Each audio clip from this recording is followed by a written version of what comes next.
Tudo bem? Olá, tudo bem? Bem, obrigada. Seja bem-vinda. A gente está a 1 minuto de iniciar, né?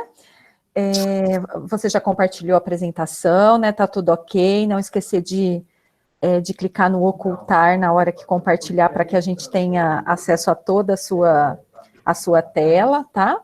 Perfeito. Bom, pessoal, sejam muito bem-vindos. Eu vou fazer uma apresentação do professor Adriano, que tem um grande currículo, né, e nos dá essa grande honra de tê-lo agora na manhã, para a gente poder entender um pouco mais sobre inteligência artificial. Primeiro, professor Adriano, muito obrigada, viu? Nessa palestra, a gente vai ter algumas discussões, né? O professor Adriano vai trazer algumas discussões, que é economia dos dados, tecnologia e as disrupções, inovação, trava-língua, e educação, inteligência artificial e educação, inteligência artificial e a personalização da jornada de aprendizagem. Como aprender melhor? Estratégia de aprendizagem adaptada ao perfil do aluno com o uso de inteligência artificial, o que aprender? Otimização da escolha do que aprender com o uso de inteligência artificial. Inteligência artificial como uma forma de aprendizagem, o estudo do caso Paul, by IBM Watson. Inteligência artificial abaixo da superfície, o novo papel do professor. O professor Adriano, ele é pós-doutorando em Inteligência Artificial e Educação pela Colômbia, Universidade de Colômbia, doutor em Administração pela FEA, mestre em Administração pela PUC, MBA em Finanças pelo IBMEC, bacharel em Administração pela PUC, é diretor-geral de Pesquisa e de Inteligência Artificial e sócio da Sampo Escola de Negócios, tem experiência como executivo das instituições financeiras internacionais, experiência na área industrial e comércio exterior, autor de diversos artigos científicos apresentados e publicados em congressos e revistas especializadas em finanças. O professor, ele é professor da São Paulo Escola de Negócios do programas de MBA e pós em MBA, e foi professor do INSPER, FIA e FDC. Professor, muito obrigada pela sua participação. A palavra está com você. Eu que agradeço, Alessandra. Obrigado ao professor Dutra pelo convite. É um prazer estar aqui e bom dia a todos, né? Obrigado pela presença de todos. Eu vou compartilhar aqui, né? Eu gosto de começar esse nosso bate-papo sobre inteligência artificial e educação com um vídeo super curto. Eu tirei o meu fone de ouvido aqui, eu acho que vocês vão conseguir escutar. Ele é muito curto. Faz sentido entrar em uma sala de aula todos os dias, com hora para começar e hora para acabar? Faz sentido dizer que um curso é o que acontece entre o primeiro dia de aula e o diploma? Faz sentido que o conhecimento seja transmitido exatamente da mesma forma para um grupo diverso, onde cada um percebe o mundo de forma diferente? Faz sentido ter um ensinando e uma turma aprendendo? A resposta é: fez sentido.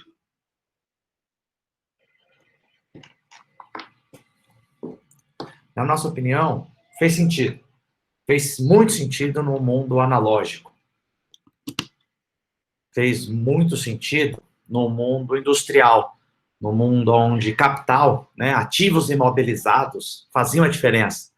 Fez sentido onde o one size fits all, né, o mesmo tamanho para todo mundo, era a forma que tínhamos de capacitar as pessoas, né, de um jeito escalar.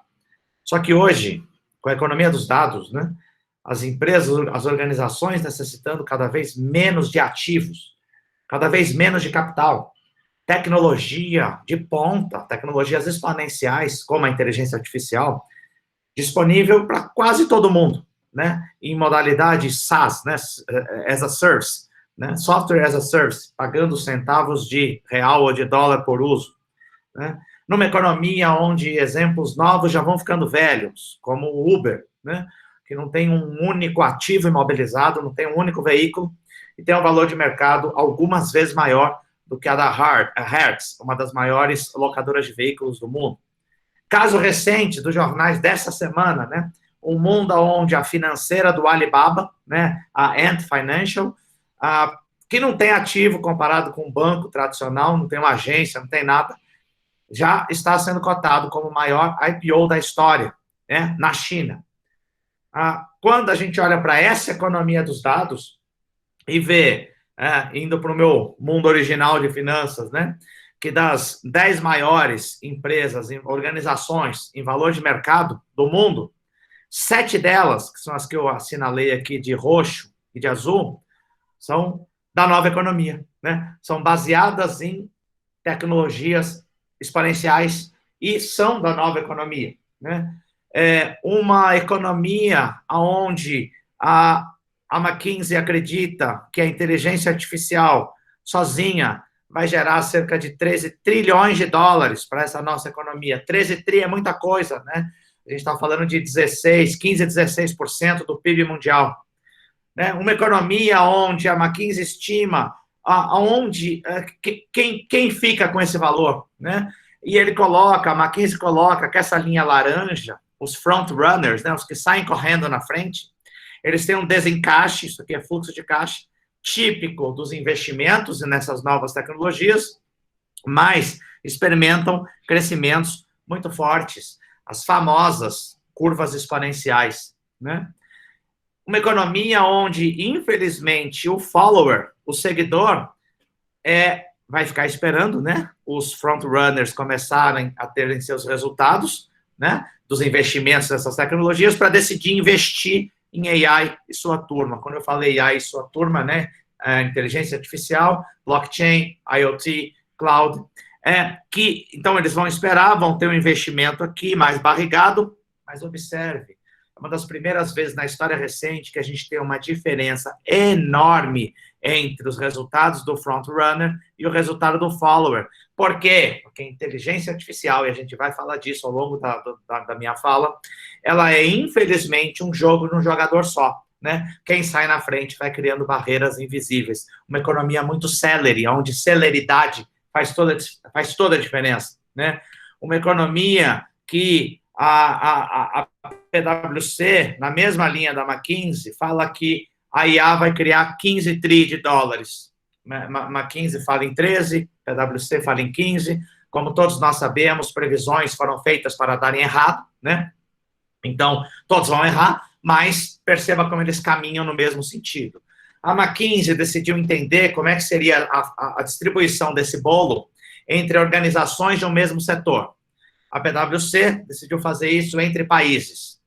Dos 16 tri, a perspectiva deles é que a China fique com 7 tri, a América do Norte, especialmente Estados Unidos, com 4, Europa, Norte e Sul, somados 2 tri e meio, Ásia desenvolvida com 1 tri, África, Oceania e outros asiáticos com 1 tri. Infelizmente, a previsão não é boa para a América Latina, que seria só meio tri de dólar. Por que isso? Os slides se conversam. A McKinsey fala que é um jogo de um jogador só, quem sai na frente, sai na liderança, né? China e Estados Unidos, nessas novas tecnologias, especialmente em AI, já saíram na frente há muito tempo, né? Acredita-se que o Brasil, a América Latina, como nação, ainda não saímos de verdade, né? Não que não tenhamos excelentes iniciativas pontuais, mas não como país. Por que eu estou trazendo tudo isso para a gente antes de falar de educação? Porque estamos vivendo numa economia extremamente veloz, onde a velocidade de entrar no ciclo dessas novas tecnologias faz toda a diferença e muda demais o jogo. Muda tanto o jogo que a pergunta é, de onde vem tanta criação de valor? Né? Bom, a criação de valor vem de automações, né? Absolutamente automações. Automações que mexem muito com as pessoas, absolutamente com as pessoas, porque são automações diferentes do que nós vimos no passado recente. A Revolução Industrial automatizou tarefas manuais.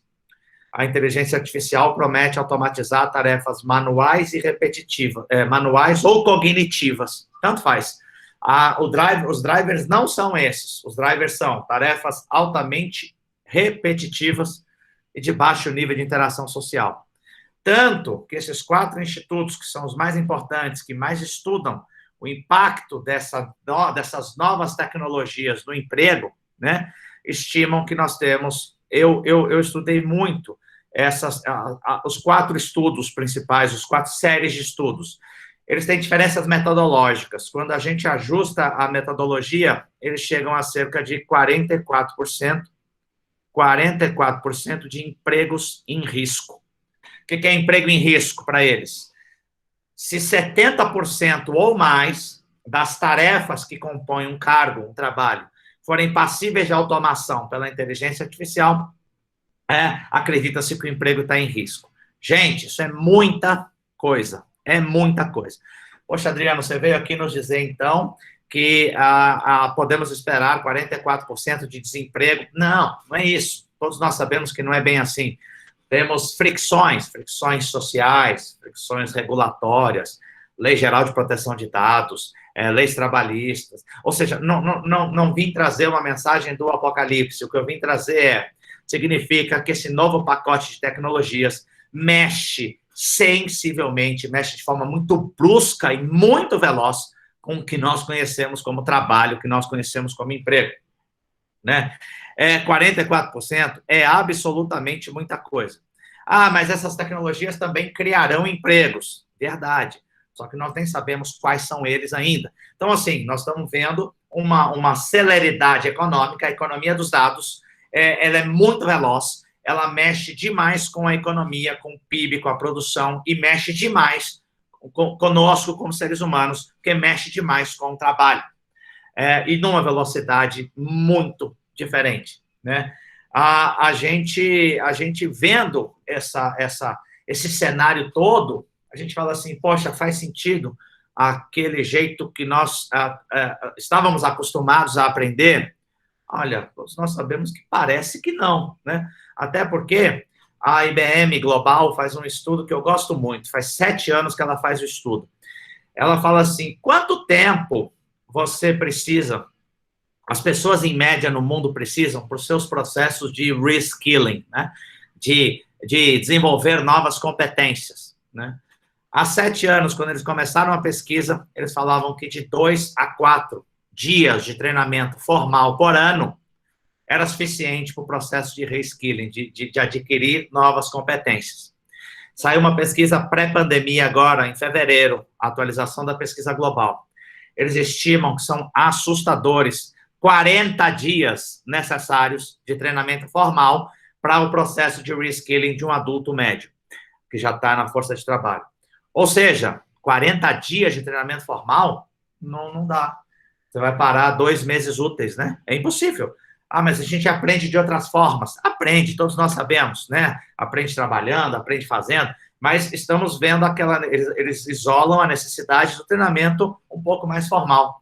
É muito tempo. Por que é muito tempo? Por conta dessa história toda que eu contei, de celeridade, que essas próprias tecnologias colocam na economia, mudam o jogo, mudam a forma de fazer coisas, e, de repente, a gente tem uma necessidade de reskilling maluca, com uma velocidade muito diferente. Eu acho que a velocidade é um fator muito preponderante. Que a gente poderia falar assim, mas a Revolução Industrial também mudou tudo e nós nos adaptamos. É verdade, mas a Revolução Industrial levou algumas gerações para se completar, né? A inteligência artificial e sua turma, eles são muito velozes, mas muito velozes, né? Por vários motivos. A Revolução Industrial foi baseada em máquinas caras, difíceis para produzir, custosas para transportar, e a inteligência artificial é baseada em algoritmo, transmissível de um jeito muito fácil, é transmissível por WhatsApp, é muita velocidade que isso dá uma velocidade maluca, e a necessidade de reskilling passa a ser absolutamente imperativa, né? Imperativa, mas muito célere. Por isso que a gente fala, bom, aquele jeito tradicional de ensino fez sentido? Fez muito sentido, pô.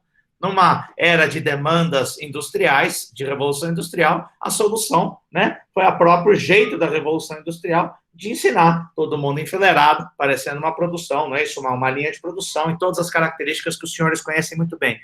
Mas agora a velocidade ela é tão maluca, né? Ela é tão brutal, e as transformações são tão fortes que a gente começa a ver emissoras de televisão que reinaram por anos desmoronando, né? A gente vê crianças que acho que nunca viram TV, que elas só assistem YouTube. É uma velocidade tão enorme de mudança que o reskilling passa a ser absolutamente imperativo e muito veloz. Pintado todo esse cenário, senhores, de velocidade, de mudança econômica muito rápida, a pergunta que fica é: bom, e a inovação em educação, né? A gente tem um problema, porque eu gosto muito de olhar rankings de inovação. Infelizmente, o nosso setor de educação é visto por esses rankings como a gente está sempre no último colocado dos setores que mais inovam. Isso quando a gente é penúltimo às vezes. A gente só é penúltimo quando as igrejas participam do ranking, né? Então, a gente inova um pouco mais do que as igrejas. Então, assim, a gente é percebido como pouca inovação. A questão toda é que esse cenário todo de mudanças muito céleres, mudanças muito velozes, leva a gente a ter que mudar essa forma de educação. Nós refletimos muito há 5 anos que a gente vem na São Paulo trabalhando muito nessa reflexão, e a gente chegou a algumas conclusões. A gente propôs um modelo, uma humilde proposta, que a gente chamou de on-learning. Por que on-learning? Peraí. Todos nós, certamente, passamos por um processo de lifelong learning, né? Não é novo esse conceito que está sendo tão falado agora, né? É um conceito velho, a gente sabe disso, cunhado pela Unesco há alguns anos atrás já, né? Décadas atrás. Mas o nosso lifelong learning, da maioria de nós aqui, foi mais ou menos assim, né? Vou falar do meu. Eu fiz a graduação, liguei o modo on de aprendizagem. Vamos aprender. Terminou a graduação, eu falei, graças a Deus, não é isso? Liga o modo off, desliga o modo on, vamos trabalhar, né? Não que eu não continuasse aprendendo, né? Mas a gente desliga. Aí eu falei, poxa, acho que eu preciso fazer alguma coisa. Vou fazer um MBA, liga o modo on. Terminou o MBA, graças a Deus, liga o off. Agora o mestrado, on, off. Doutorado, on, off. Pós-doutorado, on, off. A gente é feito de ons e offs. Isso funcionou muito, para mim funcionou muito. Mas a celeridade agora é tão grande. Agora que a gente não precisa mais de 4 dias para reesquilar, né, para recapacitar um trabalhador médio, a gente precisa de 40, não dá mais, na nossa opinião, não dá mais para ser on e off. Ele tem que ser always on, ele tem que ser sempre ligado. Só que vamos combinar, por isso que é on-learning, é always on, sempre ligado. Só que vamos combinar, se eu tiver que ficar always on, mas frequentar um curso 3 vezes por semana, né? Ou uma pós-graduação, ou uma extensão, tô 3 vezes por semana, 2 vezes por semana, toda terça e quinta. Ou eu mesmo um EAD tradicional, eu não vou aguentar, pô, é muito chato eu ficar a vida inteira lá. Então a gente falou o seguinte: a economia, a educação, se ela tem que ser always on, ela talvez possa ser, essa foi a nossa reflexão, um pouquinho mais orgânica, um pouquinho mais fluida, um pouquinho menos penosa, né? Então, a gente desenvolveu alguns que a gente chama de princípios do on-learning, né? Que eu vou somente colocá-los aqui, né? São 8 princípios, então, aprendizagem em micromomentos, porque se é ao longo da vida, tem que ser em pequenas pílulas, a gente acredita. Tem que ser personalizado, para ser para mim, não dá mais para o one size fits all, porque eu não tenho mais tanto tempo assim. Se é baseado em micromomento, é baseado em microcertificação. Em redes sociais, para aprender crowd learning, né? Aprendizagem em todos os sentidos. Inteligência artificial, com ROI maior para o aluno, né? Ensino blended e o que a gente chama de Data Learning Analytics. Esses 8 princípios, né? A gente desenvolveu essa ideia para começar um debate, para começar uma discussão, que a gente tem feito muito essa discussão, e a gente decidiu dar um passo a mais, que é colocar tudo isso numa plataforma, de verdade. A plataforma se chama LIT. Se alguém tiver curiosidade, é só entrar lá, lit.com.br. A gente decidiu colocar em prática tudo que a gente tinha estudado, que a gente acreditou muito no que a gente estudou. Eu hoje vou falar de inteligência artificial. Então, eu não vou falar de todos os princípios aqui, mas eu vou focar no princípio da inteligência artificial, porque no fundo, isso vai ficar claro para vocês, é a inteligência artificial que azeita todos esses princípios. Bom, o que a gente fez de inteligência artificial? A gente falou o seguinte: a gente separa o que a gente usa de inteligência artificial em 2 grandes grupões. O primeiro grupo é o que eu chamo de camada UX, né? UX é a sigla em inglês de User Experience, de experiência do aluno, né? Então, a gente decidiu olhar para a IA, né, e a gente acreditou que ela estava pronta para uso, para melhorar um pouco a experiência do aluno. E aí, a gente utilizou a IA para 3 coisas. A primeira, como aprender melhor. Espera aí, somos seres humanos únicos, com características singulares. E isso é levado para o nosso jeito de aprender, todos nós sabemos. Eu posso aprender melhor lendo um texto primeiro, depois vendo uma aula, depois fazendo um exercício. Outra pessoa pode aprender melhor primeiro discutindo, né? Então, assim, mas vai discutir sem ter lido nada? Tem gente que precisa, somos seres humanos distintos, né? Ou participando de uma cocriação, ou de um design thinking, cada um aprende de um jeito.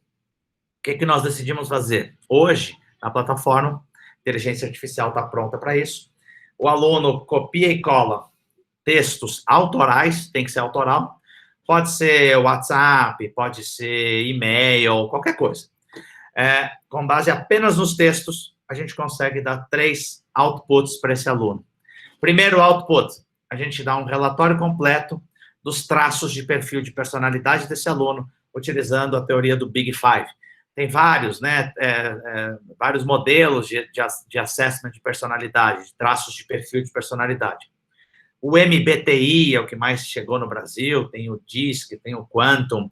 A gente foi para o Big Five porque ele é o mais tarrudo, né? Ele tem um Nobel por trás, então a gente acreditou mais nele. Com base apenas no seu estilo de escrita, a inteligência artificial consegue dar um relatório de traços de perfil de personalidade. Bom, né? A gente sabe que até aí não temos nenhuma nada relacionado à educação, nós só estamos falando traços de perfil de personalidade.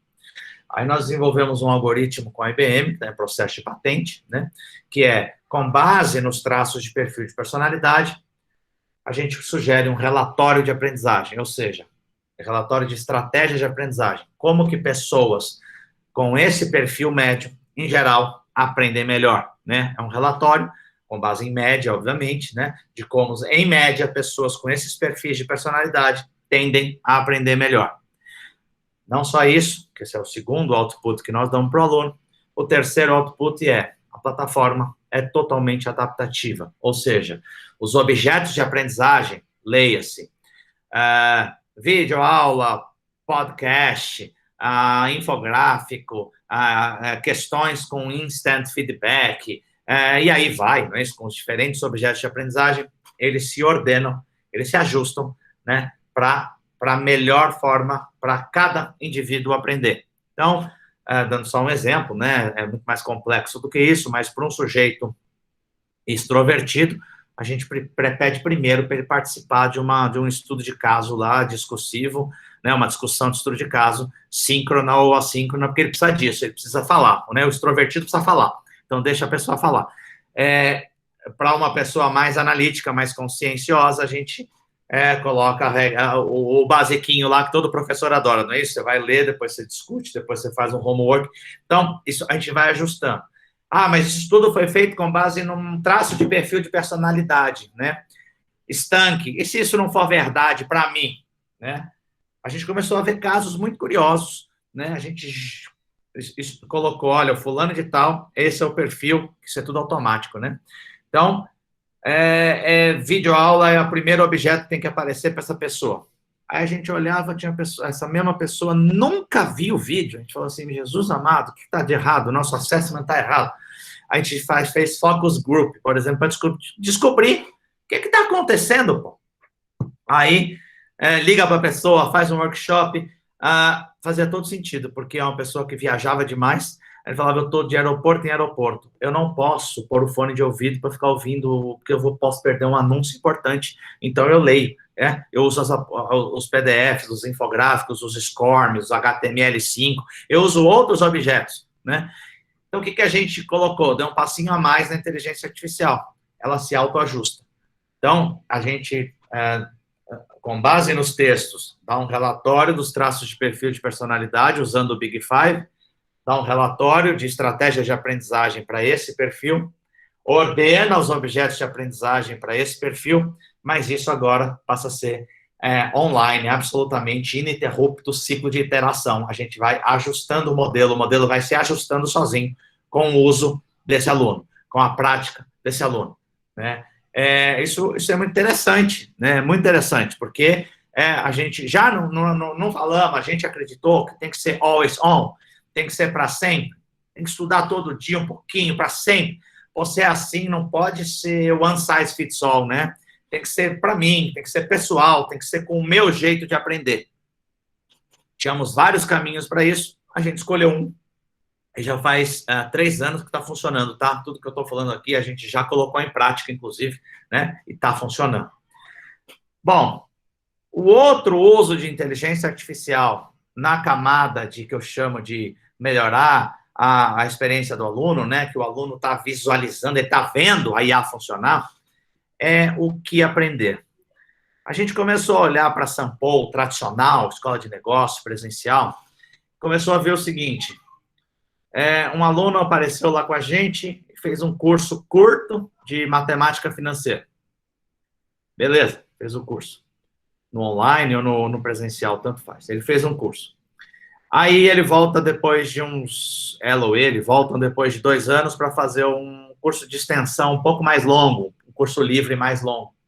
Informação de controller, né? Que nós nascemos como financista. Adivinha qual é a primeira disciplina do curso? Matemática financeira. E a pessoa tem que fazer de novo. Passa uns 2 anos, a pessoa volta para uma pós-graduação. Primeira disciplina do curso, matemática financeira. E o ser humano trabalha com matemática financeira. Isso é uma tortura, né?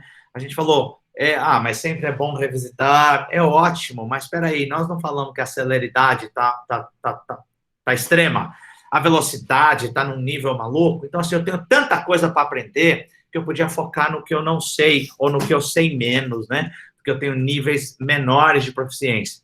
Bom, a inteligência artificial nos permitiu que, uma vez que o aluno na plataforma seleciona um curso, tá? E só para explicar, quando eu falo plataforma, é porque o LIT, né, a plataforma que usa a metodologia que nós criamos de OnLearning, é uma plataforma por subscrição. Então, é uma assinatura, né, que vai de R$ 39,00 por mês a R$ 150,00 por mês, depende do plano. Como se fosse um Netflix de curso, tem uma infinidade de cursos equivalentes a 15 programas de MBA lá dentro. Então, o aluno selecionou matemática financeira, a primeira coisa que a gente faz é usar a inteligência artificial para ele responder de 5 a 7 minutos, né, de perguntas e respostas, e com 96% de acurácia, uma acurácia muito alta, a gente consegue dizer para ele assim, olha, esse curso de matemática financeira tem esses 4 pilares. O pilar 1, você já conhece bem pelo que a gente conversou aqui. Foque no pilar 2, 3 e 4. Então, se um curso tem 16 horas, por exemplo, 4 horas cada pequeno módulo, esse aluno pode fazer em 12 horas.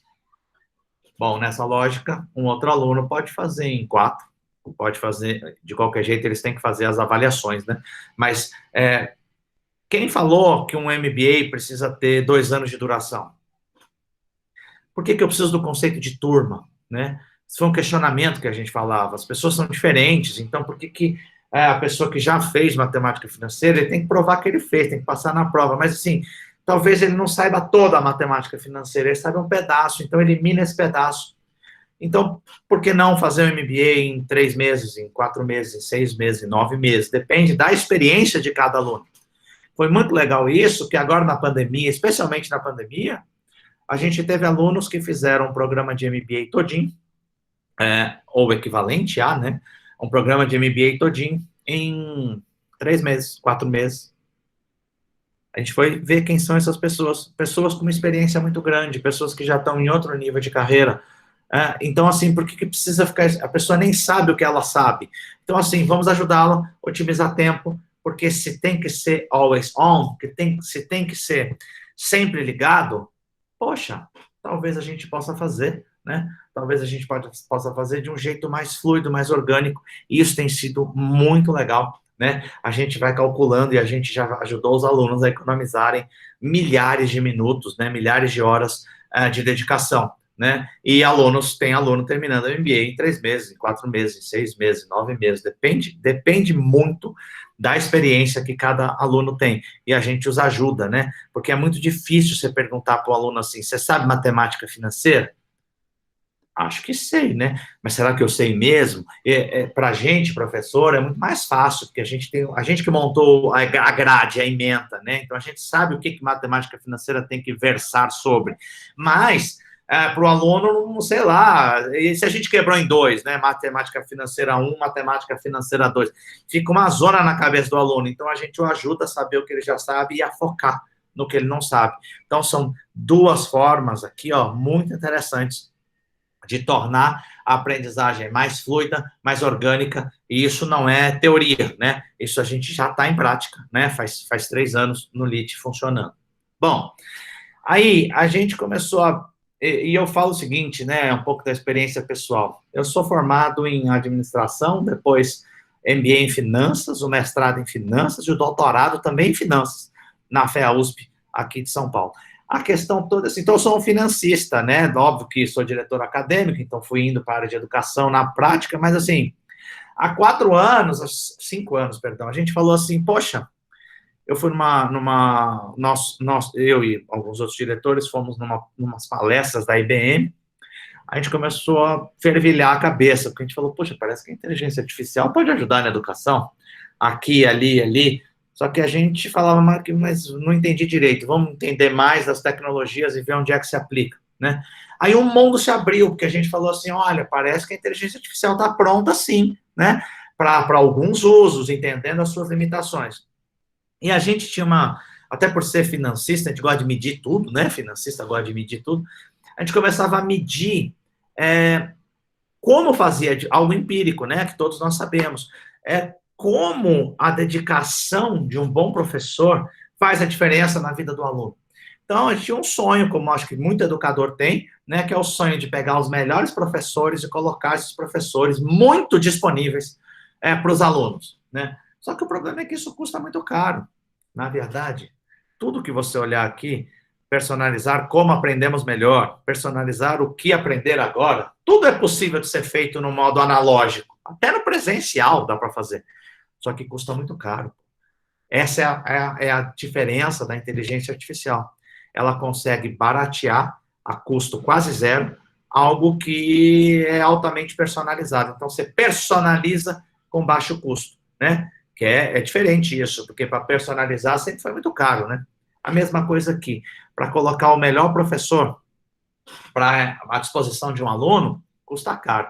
Não dá, fica proibitivo para o aluno pagar, né? Então, a gente decidiu fazer o seguinte, a gente começou há 4 anos um projeto que começou super despretensioso, e é por esse projeto aqui que eu vou falar agora, né, que a gente foi eleito pela IBM Global como o caso mais relevante de inteligência artificial na educação do mundo, né, com uso de IBM. Então, começou super despretensioso, mas foi muito bacana, deu muito certo. A gente pegou e começou a fazer o seguinte, vamos pegar o Watson, né, da IBM, que a gente chamou de Paul, por motivos óbvios, né, Sam Paul, e a gente pegou alguns dos melhores professores e criamos um algoritmo com a IBM para esses professores ensinarem os seus conteúdos, e não é só o que é, né, porque são relações entre coisas, são técnicas, sempre relacionadas a negócios, que é o nosso mundo, né, para o Paul, via redes neurais. E o Paul ensina conteúdo para o aluno, que termina num chatbot. No fim do dia, o aluno vê um chatbot teclado, por enquanto, porque o Paul ainda não fala bem português, então ele é teclado. Então, para que serve isso? O professor ensina o Paul ensina o aluno via a aprendizagem ativa, né? Porque o aluno tem que perguntar para o Paul, tem que querer conversar com o Paul. Imagina que o nosso aluno é de negócio, em geral nós temos pós-graduação, e ele está na empresa, e o líder dele falou que semana que vem, ou amanhã, nós vamos ter uma reunião sobre EBITDA. EBITDA é a medida financeira, né? Eu não tenho a menor ideia do que é EBITDA, esse aluno não sabe o que é EBITDA. ele pode usar o Google, né? E perguntar, o que é EBITDA? Google, EBITDA.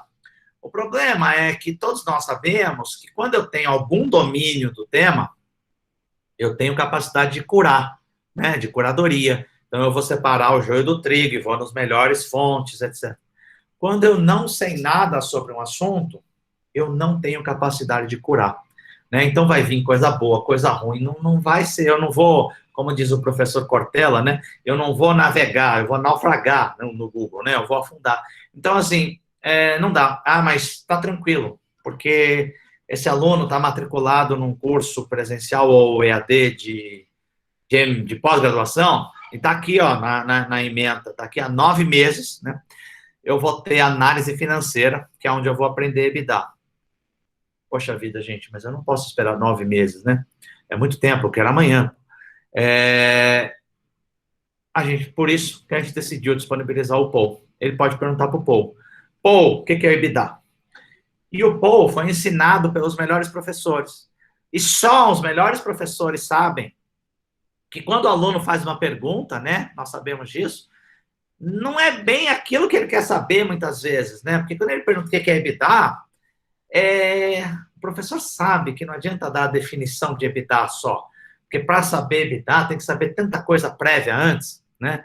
Eu sou professor de finanças, então para saber de EBITDA, eu preciso explicar balanços patrimoniais, princípios contábeis, demonstração de resultado, princípio da competência. Lá na aula 5 é que eu vou chegar no EBITDA, né? O professor sabe disso. Então, o professor que ensinou o Paul, então o Paul vai dar uma resposta satisfatória, mas já vai sugerir o que você precisa saber de forma fluida, numa conversa, o que você precisa saber previamente. Aí o aluno vai ver que ele não sabe, aí ele vai indo para trás na nossa rede neural. Ah, não, o aluno já sabe muito bem o que é EBITDA. Beleza, então o professor sabe que muitas vezes, quando ele pergunta o que é EBITDA, ele não quer saber o que é EBITDA, ele quer saber para que serve o EBITDA, que é diferente do que é o EBITDA. Então, o Paul já vai sugerir o para frente. Nessa lógica, se cria uma rede neural quase infinita, que o aluno pode entrar em qualquer ponto dessa rede e não precisa ficar esperando a hora dele aprender EBITDA, e quem definiu essa hora fui eu na minha ementa. Não, ele pode conversar com o Paul, e o Paul tem capacidade de entender que nível do nó que ele está e começar uma conversa. Isso é muito legal, porque todos nós sabemos que um dos maiores problemas do online, do EAD, é a evasão, né? E o aluno se sente muito só, e por N motivos. Então, a gente percebeu que os níveis de evasão nosso, eles desabaram, porque pelo menos não é o professor. Nós não mentimos que é um professor, porque isso é horroroso, está conversando com um robô ensinado pelo professor, mas não é o professor, né? Mas os alunos resolvem as dúvidas muito rápido. Tem aluno que usa só na hora da prova, né? Então, ele vai lá perguntar a prova, tá ótimo, porque pelo menos na prova ele está aprendendo. Tem aluno que usa isso em diferentes momentos, tem aluno que não está fazendo o curso de análise financeira, por exemplo, mas entra lá só para perguntar para o Paul o que é EBITDA, né? E nós ensinamos alguns conteúdos para o Paul. Então, o Paul sabe análise financeira, o Paul sabe contabilidade básica e intermediária, o Paul sabe criatividade e inovação, o Paul sabe a disciplina de empreendedorismo e intraempreendedorismo. Então, o Paul sabe algumas coisas que a gente foi ensinando para ele, né? E claro que quando a gente fez o algoritmo para ensinar isso para o Paul, foram necessárias umas 3.500 horas dos melhores professores da São Paulo, mais 3.500 horas a 4.000 horas dos melhores profissionais da IBM. Pô, inviável. Mas como tudo em tecnologia, o custo vai caindo de forma brutal. Hoje, ele já está economicamente viável em trabalho de 16 a 24 horas, a gente consegue ensinar uma disciplina para o Paul. Mas o mágico disso, pessoal, vai substituir o professor? Olha, era uma preocupação que nós tínhamos no começo. Eu tinha também, pô. Eu falava, eu não vou ensinar esse robozinho não, porque depois eu nunca mais vão querer minha aula. Olha, gente, o que a gente aprendeu hoje, 4 anos depois. Quem faz o livro? O professor. Quem faz a aula? O professor. Quem faz o PPT, o professor. Quem conduz a atividade, o professor. Quem ensina o Paul, o professor. É só mais uma forma de aprender. Mais uma forma de aprender. Você aprende com vídeo, aprende com livro, aprende com N jeitos. Você aprende também conversando com o Paul, perguntando coisas para ele, de um jeito que a direção da aprendizagem mudou. Não sou mais eu dizendo o que você tem que aprender e o momento que você tem que aprender é esse. É o aluno direcionando essa aprendizagem a qualquer momento. Bom, além disso, né, o mágico desse processo, eu sempre digo que não é esse fluxo. O professor ensinar o Paul ensinar o aluno é bem legal, mas para mim o mágico está na volta. Por que a volta? Porque o aluno, ao interagir com o Paul, ele está ensinando o Paul como que ele, aluno, aprende melhor. E isso é individual. Como ele aprende melhor, como é que o cérebro dele funciona, como é que ele faz pergunta, não é isso? Isso o Paul consegue passar para o professor. E o professor vai retreinar o Paul com base nessa aprendizagem.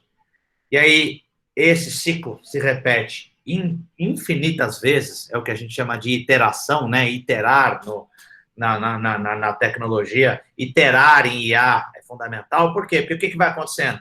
O Paul vai ficando cada vez melhor, ele vai ficando imbatível. Claro que um professor sabe, com muita experiência, sabe até o que o aluno está pensando quando ele está explicando alguma coisa, ele fica esperando a pergunta, né? Porque ele já sabe que vem, né? Então, assim, isso a gente já ensina por pouco, o professor já consegue passar todo esse conhecimento único dele. Só que a volta é incrível, porque a gente não para nunca. E se a gente tinha preocupação, né, de que isso iria roubar o trabalho do professor, foi uma grata surpresa, né, de que não roubou, pelo contrário. Hoje a gente tem professores na São Paulo, né, temos 8 professores que não tem mais tempo para fazer outra coisa a não ser retreinar o Paul continuamente. Então, é mais um trabalho para o professor. Tudo isso, pessoal, perceba que a gente decidiu no LIT, na plataforma, usar a inteligência artificial de forma transversal, né, em várias camadas. Entendi, então, a inteligência artificial, mas a inteligência artificial substitui o homem. Olha, na função de professor, ensino-aprendizagem, eu estou convicto, todos nós sabemos que a ensino-aprendizagem, aprender é inerente à atividade humana, então não tem como substituir, e acho que ninguém quer substituir um professor. A inteligência artificial, o que nós aprendemos com esses 3 ou 4 anos, é que a inteligência artificial tem um poder maluco de melhorar, não é isso? O papel do professor, de ser... a gente nem gosta de inteligência artificial, desse nome. A IBM propôs, e eu vibrei quando ela propôs, que inteligência artificial continuasse chamando IA, mas fosse inteligência aumentada. Por quê? Não artificial, roubando o ser humano. Isso não é verdade na educação. Em outros setores pode ser, eu realmente não acredito. É uma inteligência aumentada, é isso que nós estamos vendo até agora. Está aumentando os poderes do professor, está aumentando a capacidade do aluno de aprender e está dando velocidade, qualidade, eficiência, profundidade para a aprendizagem, né? Isso que a gente está muito feliz de ter feito até agora. Isso tudo, pessoal, é o que eu costumo chamar de camada de user experience, como eu falei. É a inteligência artificial que o aluno consegue ver. Ele consegue ver a personalização de como aprender, afinal de contas, ele recebe o relatório de traços de perfil de personalidade, relatório de como eu aprendo melhor, ele vê que a ordenação do curso para ele é diferente da ordenação do amigo, ele enxerga isso. O aluno enxerga, ele responde às perguntas que o Paul faz para ele sobre o conteúdo que ele vai aprender para eliminar conteúdo. Ele interage com o Paul, então ele está vendo um Paul funcionar. Ele vê tudo isso, e isso está muito focado diretamente no ensino-aprendizagem.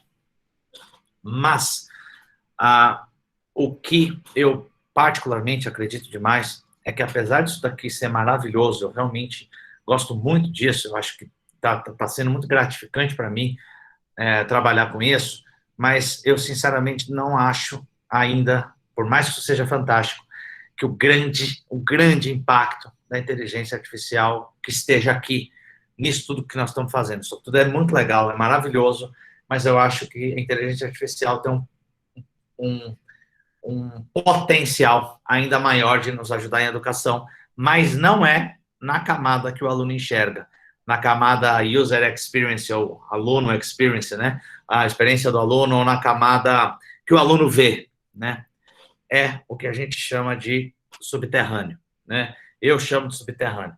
A inteligência artificial do subterrâneo, ela tem um poder maluco. Por que eu chamo de subterrâneo? Porque o aluno não vê, na verdade ninguém vê, né? Aí, aonde que isso aparece para começar a tangibilizar? No que eu chamo de Advanced Analytics, né? É o mesmo Analytics que vocês veem todo dia nas empresas, né?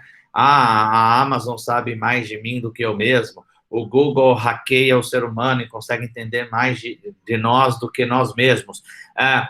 É isso, um pouco disso, desse Analytics, de técnicas de assim, ciência de dados, trazido para a aprendizagem. A plataforma LIT, a gente fez questão de que ela fosse proprietária, né? Por um motivo. Seguindo todas as leis de proteção de dados, a gente segue a europeia, a americana, e, portanto, se segue a europeia, segue a brasileira, porque é uma cópia, né, essencialmente, com algumas adaptações. A gente aplica Advanced Analytics. O que é isso? Onde a gente quer chegar? Não tem a menor ideia. A gente fica lá procurando padrões nas bases de dados. Fica lá procurando padrão.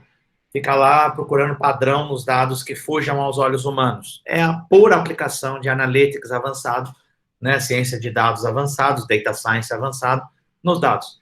Aí eu vou dar um exemplo de coisas que a gente foi descobrindo com o tempo, nesse Advanced Analytics. A gente descobriu que alunos extrovertidos, eles têm 2 pontos a menos, em média, estatisticamente robusto, 2 pontos a menos, em média, na performance medida, né, no desempenho acadêmico, do que alunos introvertidos.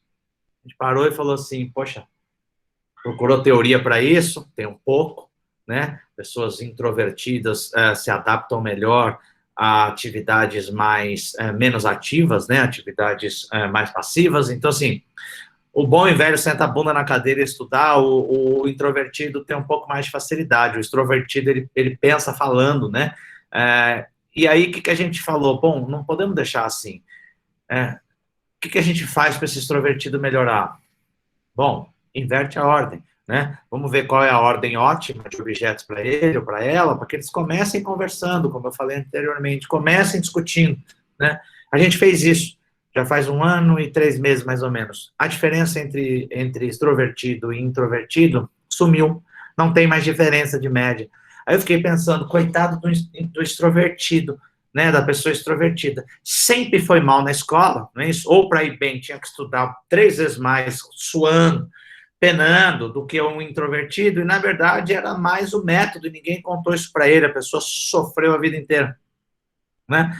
Outras coisas que a gente consegue descobrir nesse Advanced Analytics, a gente começou a ver o papel que a nutrição, a gente chama de nutrição, mas é um atendimento ao cliente, atendimento ao aluno, customer service, aplicado à educação. Então, ele é o papel que um tutor normalmente faz num curso EAD tradicional, né? Só que, como na plataforma nós não temos o conceito de turma, então não tem a turma para o tutor conhecer a turma. Qualquer um pode entrar no curso de planejamento estratégico, no curso de inteligência artificial, e pode ter milhares de pessoas num curso. Como a gente faz para engajar essas pessoas? A gente tem uma área de nutrição que é baseada em dados, que é baseada aqui nesse Advanced Analytics. Por exemplo, a gente percebeu o efeito Netflix, né? O efeito Netflix é aquele que a gente liga o Netflix, fica olhando para todos aqueles filmes lá, tem coisa boa, tem coisa ruim, aí você passa meia hora e você fala assim, quer saber, não vou ver nada, né? É tanta escolha que você tem, você não consegue, tanta opção que você não consegue fazer a escolha, né? A gente viu isso no LIT. E olha que o problema de uma escolha mal feita no Netflix é no máximo 2 horas, que é o que dura um filme, né? E você interrompe no meio e acabou.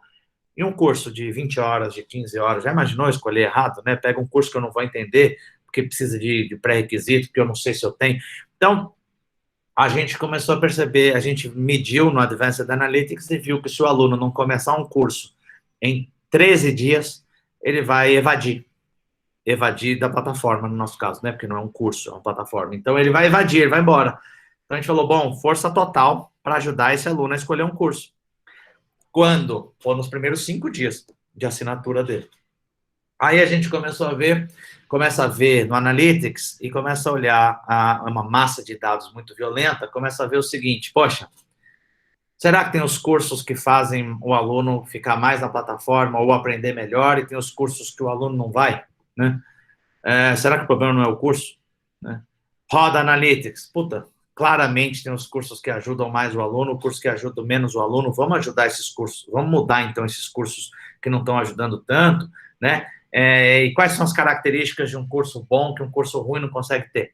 Quando a gente está fazendo isso no analógico, no unitário, depende do nosso olho ver as relações entre coisas. Quando a gente está falando com uma massa de dados maluca, de milhares de pessoas, que é o que a gente tem no LIT, a gente, usando a plataforma, a gente tem uma massa de dados que os olhos não conseguem perceber relação tão fácil, né? Deixa lá o machine learning rodando e a turma de machine learning tentando achar relação, né? E a gente vai descobrindo coisas que fogem completamente aos nossos olhares, que quebram as nossas convicções, né? Que fazem nossas convicções ir pelo buraco, né? Eu vou dar um exemplo. A gente tinha certeza que pessoas mais velhas, né, de idade, mais experientes, iam ter menos facilidade com a plataforma, né? Aí o Analytics vai lá e mostra para a gente que não tem nada a ver com idade, tem a ver com outros fatores, tem a ver com o que você fez de graduação, tem a ver com aonde você fez a graduação, ou seja, esses fatores que a gente, depois que a machine learning, que a inteligência artificial, que o Analytics mostra para a gente para e fala assim, nossa, faz sentido, hein? Mas são tantas coisas que fogem aos nossos olhos todos os dias, né, que a gente realmente acredita que aqui é que está o grande poder da inteligência artificial, até mais do que no ensino-aprendizagem, mas isso é uma opinião só minha, né?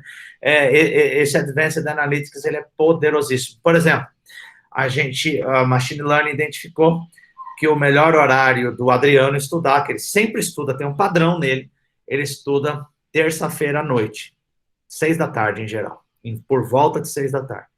Bom, então entendi que 6 da tarde é a única janela que nós temos de fazer o Adriano aprender.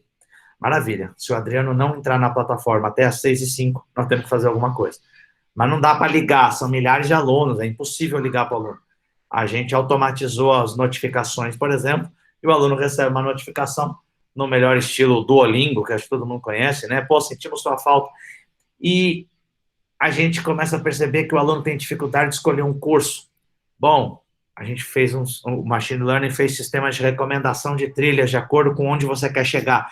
Ou seja, é infinito esse uso de dados, é infinito para fazer os alunos terem um melhor desempenho, terem um hackeamento do aluno para o bem, obviamente, né? Para fazer com que ele aprenda melhor. Mas por que eu chamo de subterrâneo? Porque isso aqui ninguém está vendo, né? Essa turma de Machine Learning está lá trabalhando, não sabe, não fala com ninguém direito, o aluno não vê, né? Mas isso aqui tem um poder incrível, um poder maluco. Nós não estamos na economia dos dados, né? Então, são os dados dos alunos que a gente consegue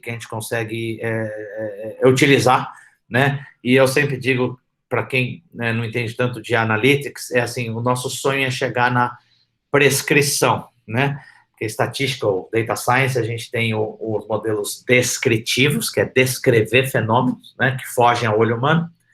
Modelos preditivos, que eu vou predizer coisas, e modelo prescritivo, que eu vou tentar mudar a predição de forma automática.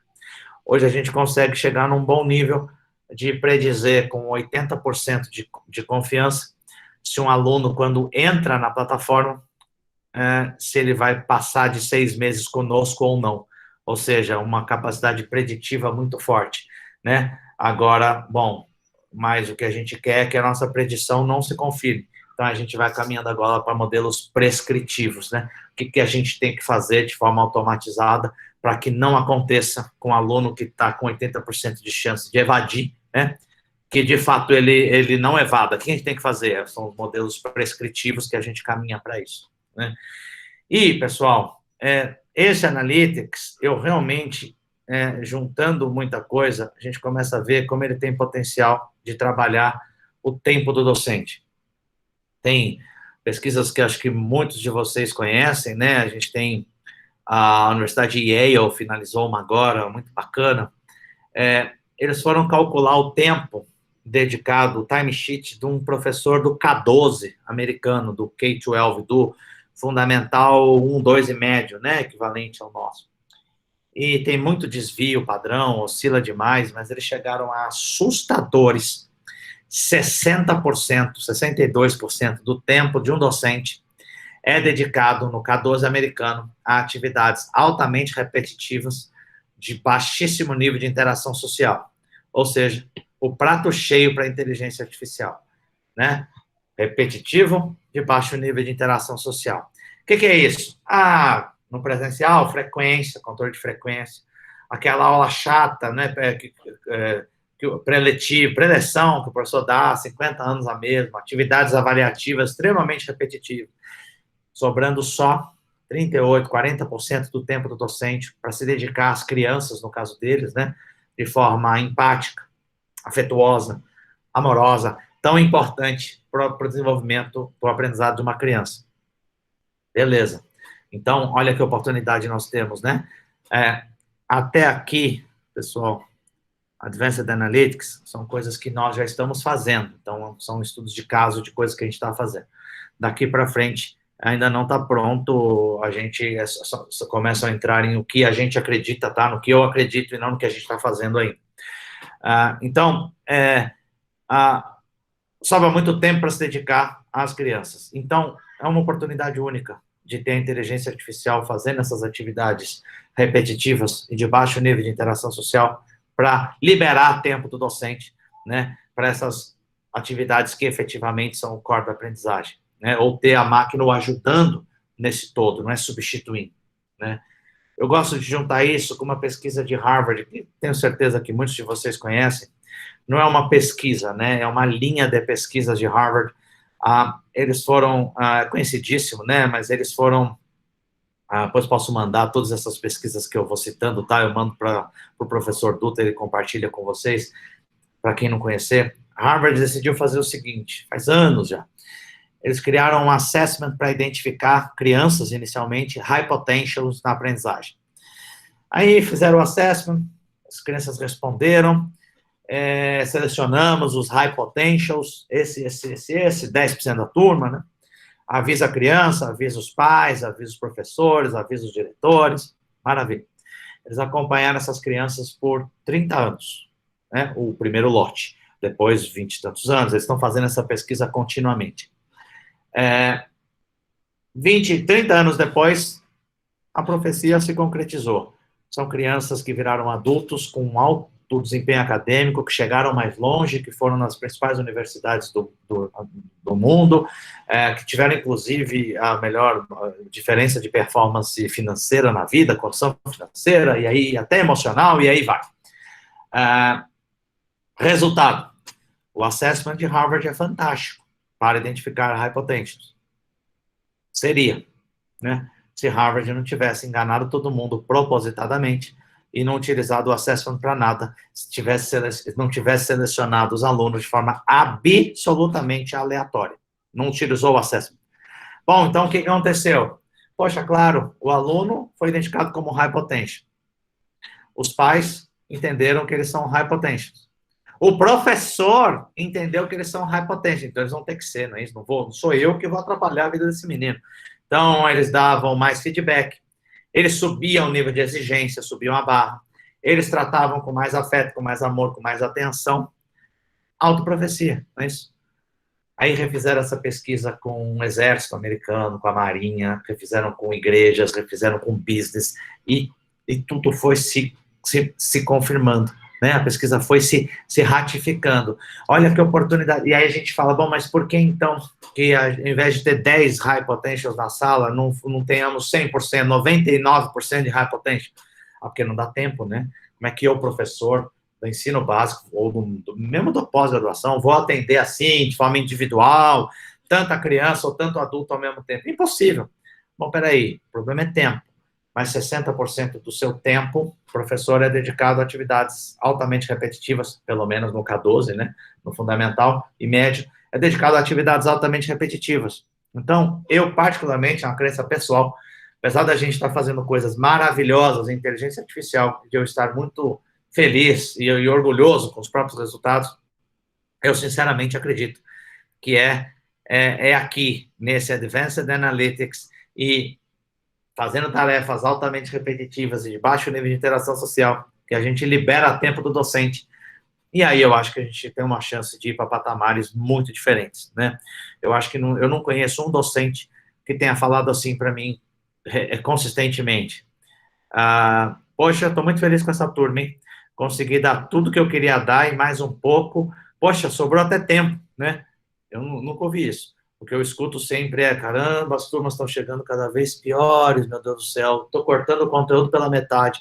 Nossa, eu comparei o conteúdo que eu dava há 17 anos, quando eu comecei a dar aula, com o de hoje, rapaz, não estou dando metade. Então, assim, o sonho do professor é conseguir ir mais longe. Acho que a gente está eu acredito, com uma oportunidade muito forte de liberar tempo do docente, e eu acho que aqui é que está o maior poder da inteligência artificial. Só que, claro, né, acho que todo esse grupo sabe que isso vai requerer um novo papel docente, né, que eu não me arrisco muito a discutir, não é muito a minha praia, mas se não é dar o conteúdo básico, se isso são coisas feitas de forma muito melhor com inteligência artificial e sua turma, eu tenho que ter um novo papel, um papel que talvez a gente vai ter que desenvolver. Bom, pessoal, com base nisso tudo, eu sempre digo que a inteligência artificial, ela não é mágica, e na educação, obviamente, que ela também não vai ser mágica, né? Existe um ciclo, que eu chamo de ciclo virtuoso da IA. Se tiver um bom produto, né, a gente vai conseguir ter mais aluno. Se tiver bastante aluno, a gente vai gerar dados, se o produto for pensado para dado, né? Se o produto, estou falando produto educacional, né? Dados, se bem trabalhados pela inteligência artificial, vão conseguir melhorar os produtos. Produto melhor, mais aluno. Mais aluno, mais dado. Mais dado, melhor produto.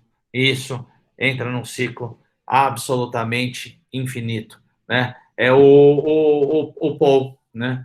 O Paul, quanto mais aluno ele tiver perguntando para ele, mais dado eu estou gerando. Se bem tratado por IA, eu vou melhorar o produto Paul. Aí tem mais aluno, aí gera mais dado. Tudo que a gente pensar em IA tem que começar pequeno, tem que seguir esse ciclo de iteração, ciclo virtuoso, e com educação não é diferente, a gente acredita muito nisso, como uma forma de aumentar o poder, a capacidade do professor e de todo mundo que trabalha em educação. Eu gosto sempre de mencionar que é por causa desse ciclo que a gente está só começando, absolutamente só começando, né? Mas a gente acredita muito que com essas iterações os produtos vão ficando cada vez melhores, a lógica vai ficando cada vez melhor, por isso que não é a única, né? Mas eu acho que é uma tecnologia que está se mostrando muito útil para a educação, desde que a gente entenda que não é para substituir professor, não é para roubar o trabalho de ninguém, não é para tudo, tá certo? Mas é para coisas altamente repetitivas, de baixo nível de interação social, coisas que a gente consegue baixar custo e aumentar a personalização para destacar ainda mais o trabalho do professor. Vista como uma ferramenta, somente uma ferramenta, eu acredito muito que ela tem muito mais espaço em educação e a gente começou e os resultados estão saindo muito felizes, tá? Eu vou encerrando por aqui, quero antes só deixar um convite, como resultado do meu pós-doutorado, a Columbia University, nós combinamos de fiz alguns artigos acadêmicos, né, mas eu fiz um livro, né, justamente com o objetivo de explicar para os não técnicos, né, para os não tecnológicos, né, não especialistas em tecnologia, pessoas como nós, que não somos especialistas, eu não era especialista em tecnologia, mas aí eu me animei tanto com os resultados do trabalho que a gente fez, que eu decidi aprofundar os estudos e virar um especialista em IA, fazendo pós-doutorado em IA e educação na Universidade de Columbia, em Nova York, e o resultado foi o fora artigo acadêmico foi esse livro que explica, né, o que é IA e abre um pouquinho as possibilidades de onde estão as oportunidades, onde estão os riscos e desmistifica um pouquinho essa tecnologia. Pessoal, eu vou encerrando por aqui minha apresentação e abro para perguntas aí e respostas.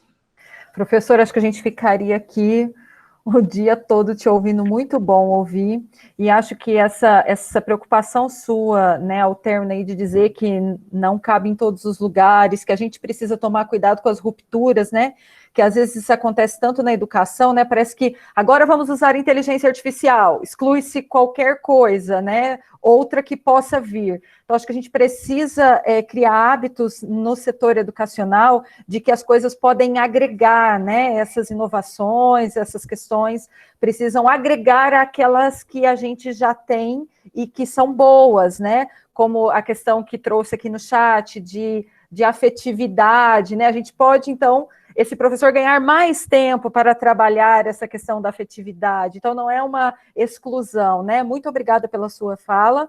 Eu vou convidar o professor Dutra, que é um grande também entusiasta da questão da inteligência artificial, para fazer algumas perguntas. Tem bastante perguntas no chat também. Que bom que a gente vai ter esse tempo aqui para a gente bater papo, porque eu acho que vai ser também tão rico quanto a sua palestra. Professor Dutra, eu passo a palavra para você. Professor Adriano, parabéns pela palestra, muito interessante.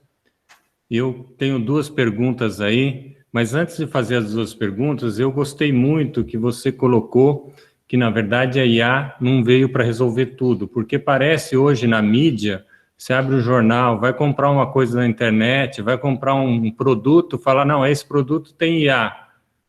E a gente sabe que não tem IA não, mas é uma propaganda muito interessante para vender produtos.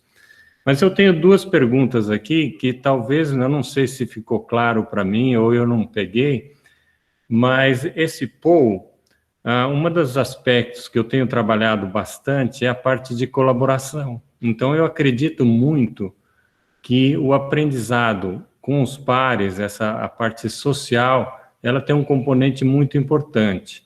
E quando você está trabalhando aí com o POU e essas técnicas, me parece que é um negócio mais individualizado, um curso individualizado. E eu acho que essa parte de colaboração é muito importante. E como que vocês estão lidando com isso? Essa é a primeira pergunta. E a segunda, eu vou aproveitar o seu exemplo do EBITDA e eu tenho trabalhado com muitos alunos no sentido de que eles possam resolver qualquer tipo de problema. Então, eles vão lá no Google e, como você falou, eu tenho dificuldade para poder filtrar, para fazer uma análise crítica, etc. Quando você fala no POU, você fala que o POU vai fazer esse serviço para o aluno, ele vai fazer algumas perguntas, vai direcionar, ajudar, etc. Tal. Você não está tirando do aluno uma parte que ele que tinha que desenvolver isso? São essas duas perguntas. Obrigado. Excelente, professor. Obrigado pelas perguntas. Bom, a primeira, o Paul, efetivamente, né, nas três coisas que ele faz, né, que é mostrar como você aprende melhor, organizar os objetos para você, entender o que você já sabe, o que você não sabe, e até teclar com o aluno e interagindo com o aluno, eles são atividades individuais, efetivamente individuais. Nós acreditamos muito, eu acredito muito na aprendizagem colaborativa. Eu mencionei muito rápido, né, que o foco foi IA hoje, mas que o OnLearning e o LEAD, eles são baseados em 8 princípios. Um deles é a aprendizagem social, né, crowd learning. Então, outras tantas funções funcionalidades dentro do LEAD são para essa aprendizagem colaborativa, né? Então, a sua interpretação foi correta. Hoje ele faz coisas mais voltadas para itens individuais, aspectos individuais, para melhorar o aspecto individual, né, a experiência individual, mas A plataforma conta com outros recursos para colaboração, né? Mas aquele Advanced Analytics, ele ajuda bastante na colaboração. Por quê? Porque a gente usa o Advanced Analytics, por exemplo, o aluno não vê, tá? A gente usa para juntar alunos, né? Então, a gente consegue identificar interesses, perfis, etc., e agrupá-los em atividades colaborativas. Então, a atividade em si não tem a IA, mas lá embaixo, no subterrâneo, a gente está usando a IA para identificar padrões e agrupar de um jeito melhor, etc. Por isso que eu falei, professor, foi muito bom o seu ponto, que eu não acredito que a IA vai resolver tudo. Ela tem alguns aspectos que ela pode ajudar muito, né? Na camada que o aluno vê, ela não está ajudando em nada colaborativo, ela está ajudando em outros aspectos. Na camada que o aluno não vê, ela está indiretamente ajudando a formar grupos colaborativos com interesses comuns, etc., contando que a gente tem milhares de alunos na plataforma. Então, assim, eu achei muito pertinente a sua observação, né?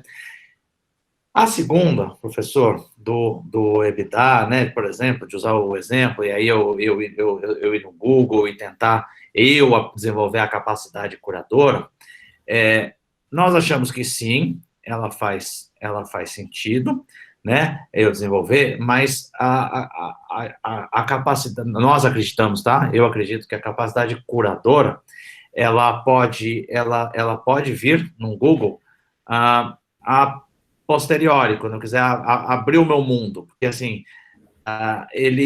o aluno, um aluno de graduação, talvez ele tenha tempo de ir no Google, de dar cabeçada, e esse processo é muito importante, né, de voltar para o professor, aí ele volta, etc.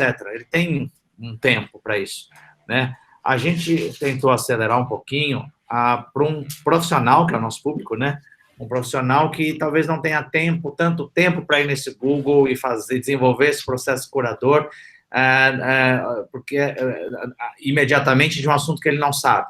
Então, a gente dá o primeiro acesso curado para eles, a primeira resposta curada, mas a gente está longe de esgotar o tema, né? Então, a gente dá um pouco de velocidade para o aluno, facilita um pouco as coisas para ele, no primeiro momento, até porque ele não tem tempo, né?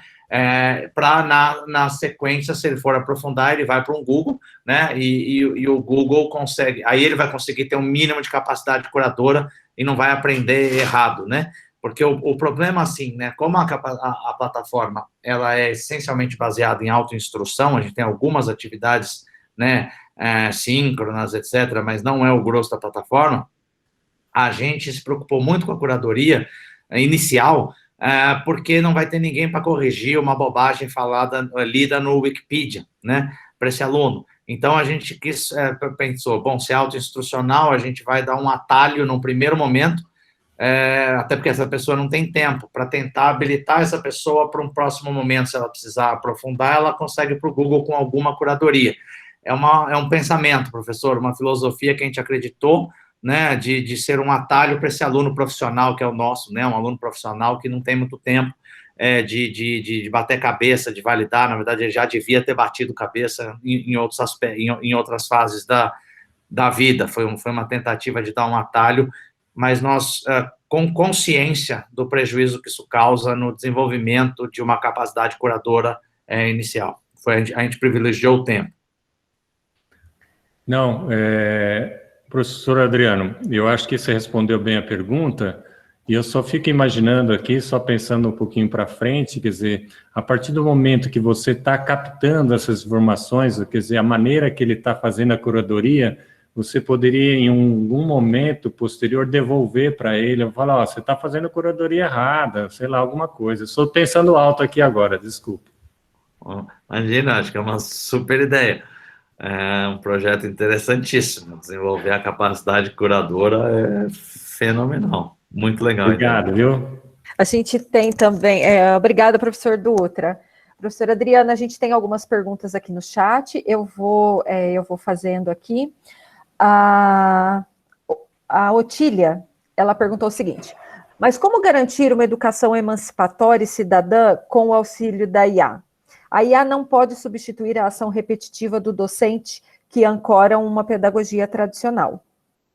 Então, acho que ela, né, como que você, eu acho que até pela palestra anterior que a gente teve, né, então acho que ela, Otília, se você estiver aí, quiser abrir o microfone também, fica à vontade, né, como tirar essa questão da pedagogia tradicional, né, a IA tirar isso.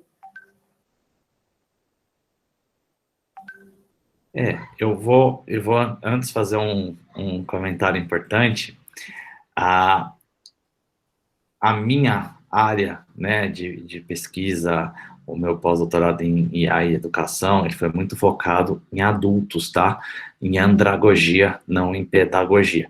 Adulto é um bichinho diferente. Então, assim, né, então, o andragogia, ele só aprende quando ele vê uma atividade imediata, né? Faz sentido para a prática, etc, etc, etc, diferente de uma criança que é mais uma esponjinha e tal. Então, para um adulto, o objetivo não é tirar, deixa eu ser bem prático e específico, não é substituir o papel do docente, é substituir um papel extremamente repetitivo de um docente que um aluno adulto, né, eu estou falando de um aluno adulto, ele pode fazer isso remotamente com altíssima qualidade, e a gente passar o controle remoto para a mão dele, né? Como é que ele ia antes? Ele ia antes para São Paulo, por exemplo, o controle remoto estava na mão do professor, a velocidade é do professor, vou pela média, tem alguns que já estão querendo atacar papelzinho no professor, que já entenderam, tem outro que está com uma dificuldade incrível, e a velocidade é do professor. Então, quando a gente o IA consegue ajudar a inverter um pouco isso, né, a sala de aula invertida para adulto, né, e colocar aspectos mais repetitivos, etc., passar o controle remoto para a mão do aluno e ter uma aula até mais efetiva, porque a gente tenta medir muito isso com adulto, né, e a aprendizagem, é difícil medir a aprendizagem, né, mas nas métricas que a gente usa, a performance é até melhor, né, quando a gente inverte essa sala de aula. E é um novo papel do docente, porque um adulto, o que ele precisa é resolver problema, como o próprio professor Dutra, né, colocou, e aí, o que a gente fazia antes, né? Na sala de aula, o professor dava o básico, e aí soltava o problema para o aluno resolver em casa sozinho.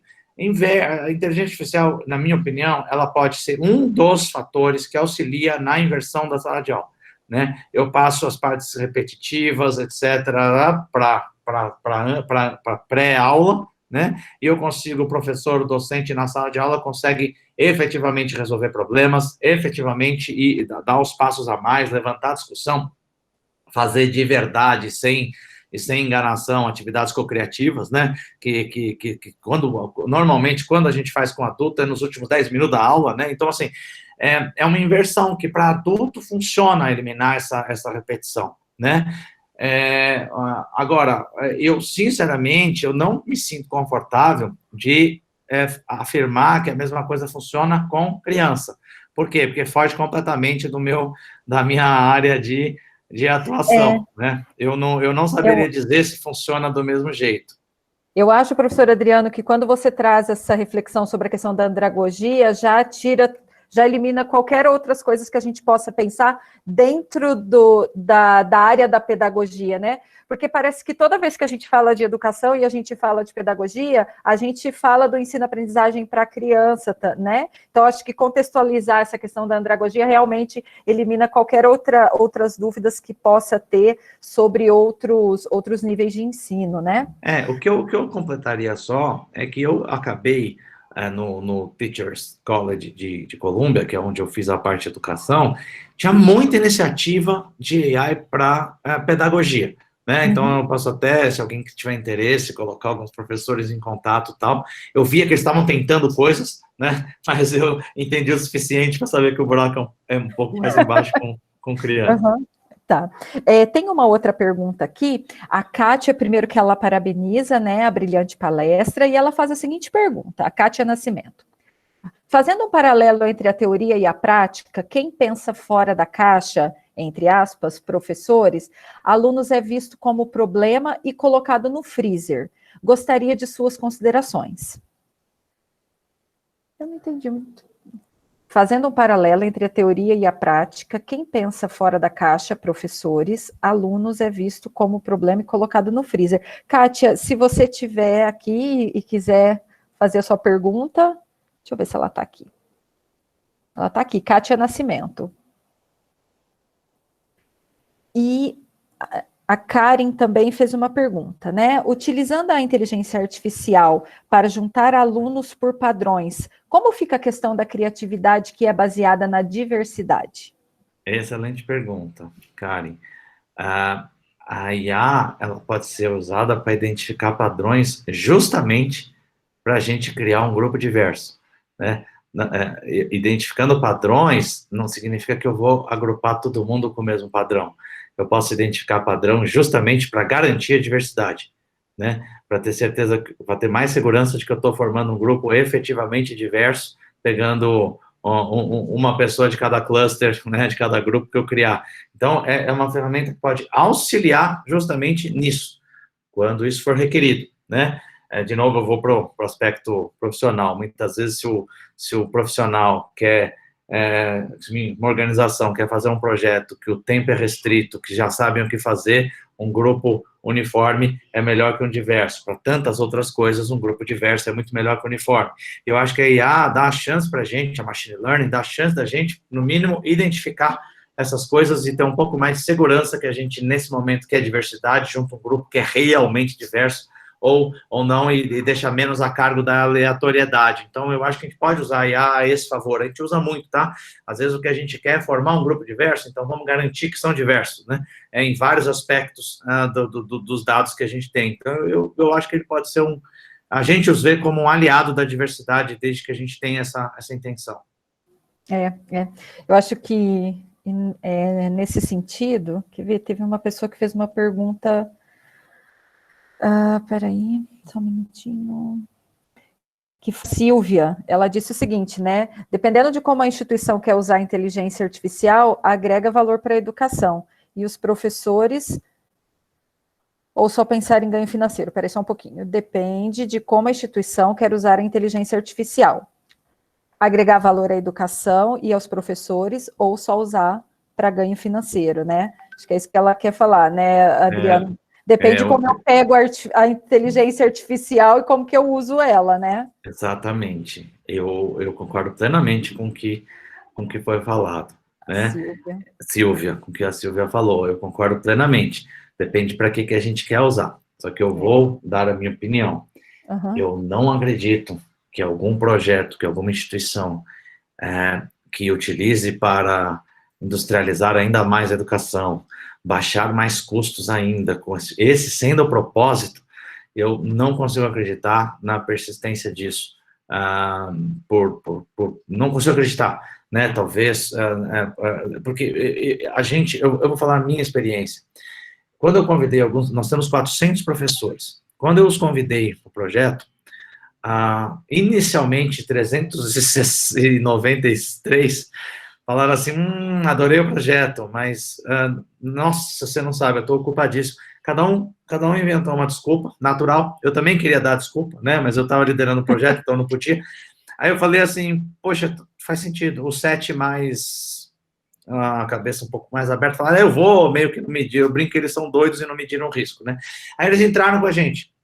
Quando eles perceberam que a intenção não era e a prática, não é só a intenção, né? Não era substituí-los, pelo contrário, era melhorar a qualidade para o aluno e melhorar a vida deles, começou a repercutir do seguinte jeito. Sala dos professores, tá? Que para mim é o melhor ambiente do mundo para pegar essas coisas. Um fala assim, deu aula lá na turma X, nossa, que turma maravilhosa, eu consegui chegar onde eu nunca tinha chegado. Eu falei, oi? Né?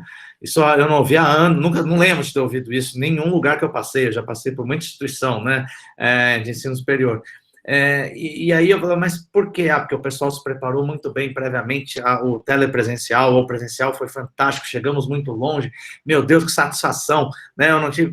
Aí isso contagiou. Hoje eu não tenho professor que não tenha aderido, né, por livre e espontânea vontade. Então, assim, eu acho que se a intenção for ruim, né, os professores vão perceber, os alunos vão perceber, eu acredito nisso, né, não sei se eu sou ingênuo demais, mas assim, não tem como segurar, porque você começa, a qualidade vai cair, você vai ser mais instrumental ainda, então assim, eu acho que ninguém aguenta mais isso, tá todo mundo avesso, então eu acho que é um problema, é um perigo, mas eu tendo a acreditar que a gente, se a intenção for boa e a prática for boa, isso vai ficar muito nítido rapidamente.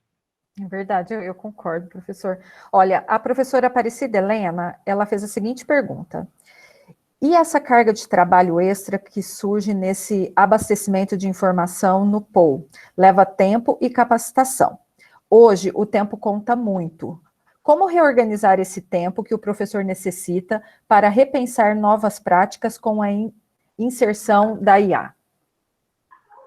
É um super dilema nas instituições, eu concordo plenamente. O que nós fizemos, tá? Existem umas características da inteligência artificial que valem para qualquer setor, que não são diferentes para a educação. Quando nós levamos o projeto, que a gente é uma instituição privada, né? Quando a gente levou o projeto para o conselho, vamos pensar assim, né? O conselho diretivo, o conselho de donos, tá? Primeira pergunta, ótimo, mas como é que vai financiar esse negócio aí? E qual é o retorno? Não tem retorno, né? Mas qual é o plano de negócio? Então, eu não tenho plano de negócio também, porque eu não tenho a menor ideia, porque inteligência artificial, projetos da nova economia, eles têm essa característica incomodadora. Eu não sei o que vai acontecer, mas alguém vai parar de pé com 3.000 horas? Não sei se vai parar de pé com 3.000 horas nossa, mais 3 da IBM, não sei. Foi legal, porque o nosso conselho é feito de educadores, né? E eles falaram assim, o presidente do conselho, que é um professor, inclusive da FEA USP aqui, né, titular, ele falou assim, gente, vocês são doidos, eu não faria, mas vocês estão com energia demais, vai fazer o que você quiser, posso fazer um pedido, só limita o gasto, o prejuízo. Ele falou, tá bom, a quanto? Ele falou, tanto, então tá ótimo. Né? Então, assim, porque se for pensar, é um desafio, viu? A gente teve a sorte de ter um financiador que falou assim, beleza, é pelo novo da educação, pode ir. Porque a gente não tinha como apresentar nada, não tinha como apresentar plano financeiro, não tem como apresentar nada, isso é difícil, né? Então, assim, são características dessa nova economia, a gente não sabe aonde vai dar. Lembra daquele ciclo virtuoso? A gente tem que começar pequeno e iterar, para ver onde é que vai dar. E eu sei que isso é desconfortável, ainda mais em educação, né? Porque, assim, como que eu tiro professores para fazer isso? Custa, né? Custa muito. Então, assim, é um olhar diferente, é um olhar da nova economia, que é muito difícil de ter mesmo, né? A gente até, em vários momentos, perguntava para a IBM, vem cá, por que ninguém fez essa loucura? Então, assim, justamente porque ninguém é doido de assinar um projeto sem saber para onde é que vai, né? A gente falou, bom, então ser pequeno ajudou, né? Ajudou muito. Então, eu acho que é um pouco disso. Eu não tenho uma resposta, porque eu não tenho nem como fazer um plano financeiro. Hoje a gente consegue, depois de 4 anos, entender como é que foi o financeiro disso para moldar, né? Mas é muito difícil mesmo, é um super desafio. Por isso que eu acho que temos que ter, e nós estamos atrasados, tá? Do ponto de vista governamental. O governo chinês tem N problemas, mas uma virtude foi nós decretarem que eles vão apoiar qualquer iniciativa de IA lá até 2030. Eles voaram, né? Teve alguns momentos lá, eles brincam que foi o momento Sputnik, né, do chinês, foi quando o AlphaGo, aquele algoritmo do Google, ganhou do melhor jogador de AlphaGo, né, do mundo. Isso para eles foi traumático, foi um momento de corrida para a inteligência artificial. Mas aí você tem funding governamental, né? Os Estados Unidos decidiram semana passada que eles vão investir bilhões de dólares em IA em vários segmentos, inclusive em educação. Eu acho que é o único jeito de ser consistente no país, que a gente tem alguns fundings diferentes, alguns financiamentos como governamental, como linhas governamentais para financiamento da iniciativa privada, mas aí o buraco é muito mais embaixo, né? Mas eu não acho que sem isso a gente decole como nação em IA, em tecnologias exponenciais para a educação mesmo. E outro problema que eu acho, não há convergência hoje entre a ciência de dados, né, que é onde IA está colocado, e as ciências da aprendizagem. O pessoal de IA fica falando de IA puro, o pessoal de aprendizagem fala, você não está falando de aprendizagem, você só fala de IA, e a gente tem um abismo entre os dois, né? Isso eu acho que é um problema, porque daí não vai ter... Então, são áreas diferentes, uma é da educação, outra da tecnologia. São pastas diferentes no governo, são pastas diferentes na iniciativa privada. Eu acho que temos que resolver esse problema antes e entender que estão interligados. Desculpa a resposta longa, mas... Imagina. Professor, eu vou para a última pergunta pelo nosso tempo, né?